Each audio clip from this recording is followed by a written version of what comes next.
আসসালামু আলাইকুম। এই মুহূর্তে আমরা ইজতেমার ময়দানে অবস্থান করছি।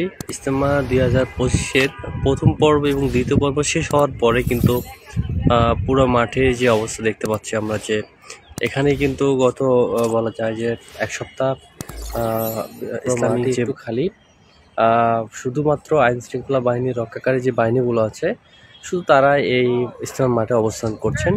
এই মুহূর্তে কিন্তু ইজতেমা এখনো কোনো মুসলিম মাঠে দেখতে পাচ্ছি না।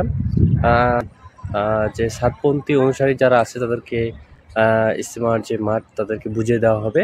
পদ্ধতিতে ব্যবহার অনুপযোগী হয়ে পড়েছে, এটা কিন্তু আমরা লক্ষ্য করেছি। এবং পুরো মাঠ বলা যায় একটু এই মুহূর্তে ময়লা আবর্জনা এবং নোংরা হয়ে আছে। পরবর্তী যখন এবং সাত অনুসারী যারা আছেন তারা কিন্তু এটা হচ্ছে আপনার নতুন করে ক্লিন করে পরিষ্কার করে কিন্তু আবারও তারা মাঠ এটা ব্যবহার করতে পারবে। তো যারা অনেকেই জানতে চেয়েছিলেন যে মাঠের বর্তমান পরিস্থিতি এই মুহূর্তে দেখার জন্য, তারা কিন্তু দেখতে পারেন এবং আমি দেখানোর চেষ্টা করতেছি।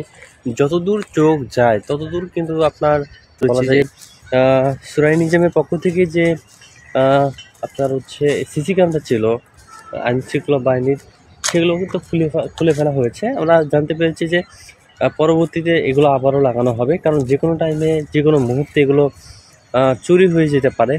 তার জন্য এই মুহূর্তে খুলে রাখা হয়েছে।